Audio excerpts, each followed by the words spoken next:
What up, guys, and welcome back. Today we got something a little bit different. I'm gonna do a little chameleon pregnancy transition. I recently found out that my chameleon named Phil is actually a girl. It turns out that female chameleons, whether or not that they are in the presence of a male, can produce eggs, and if not given the right conditions, they will become egg inbound.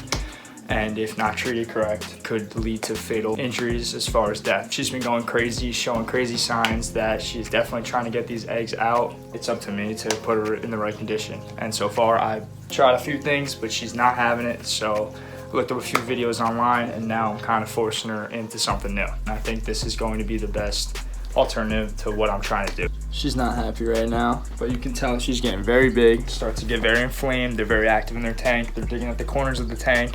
Her stomach is very puffed up.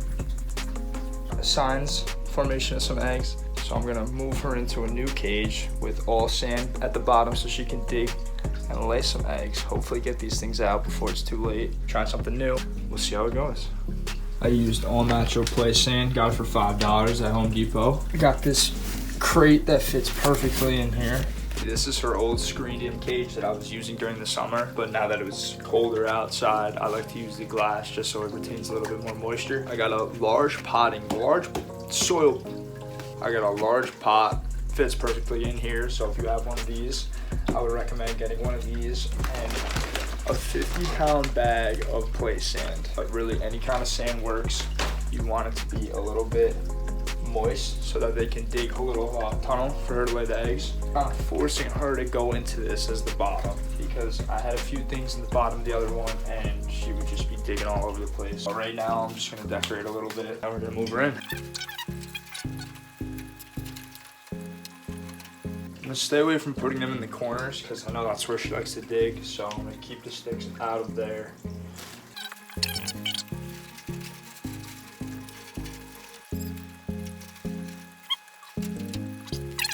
I'd say it looks pretty good. Like I said, I really want her to focus on laying these eggs. Once you get the lights set up, I will get back to you guys. All right, guys, as you can see, I had to stop the video yesterday because the timer turned off on this and I didn't want her to get all messed up out of her sleep cycle. So I figured I would just wait until the morning, wait for the lights to turn on, and then transition her into the new tank I have for her. So we're gonna go over here. I see her right now staring at me. We're gonna take her out of that tank and put her right in here. It's gonna be a little bit of a process, so I'm gonna bait her with some mealworms, hopefully get her to come out a little bit, and then once she's going for that, snag her up and then put her in here. She just woke up, so she's a little lethargic right now. There you go. She's not gonna be happy.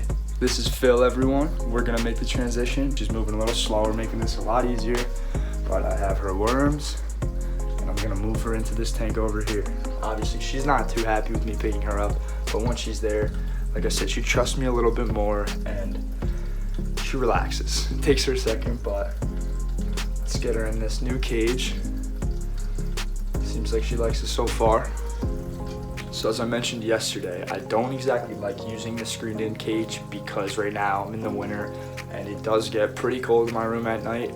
But since they are cold-blooded, they adjust the temperature. I'm not too worried about it, especially in their natural habitat. It gets very cold, so in a system like this, hopefully with the light setup that I have for her right now and the temperature of my room, she will do okay. This isn't a permanent setup for her right now. We're just hoping that she flushes these eggs out of her, gets them out, and then I could put her right back in the glass tank. This was the best alternative I could find online, and I'm gonna go with it. It really doesn't give her much of an option but to go straight into the sand bin and dig. I'm gonna try to feed her the last of the worms, see how she takes it. Seems like she's liking the cage so far. As I mentioned, I have a large pot at the bottom filled with 50 pounds of sand, a small umbrella tree just to give her that natural light, and she has a fake plant for some hiding, some branches, and a little branch wall I made for her.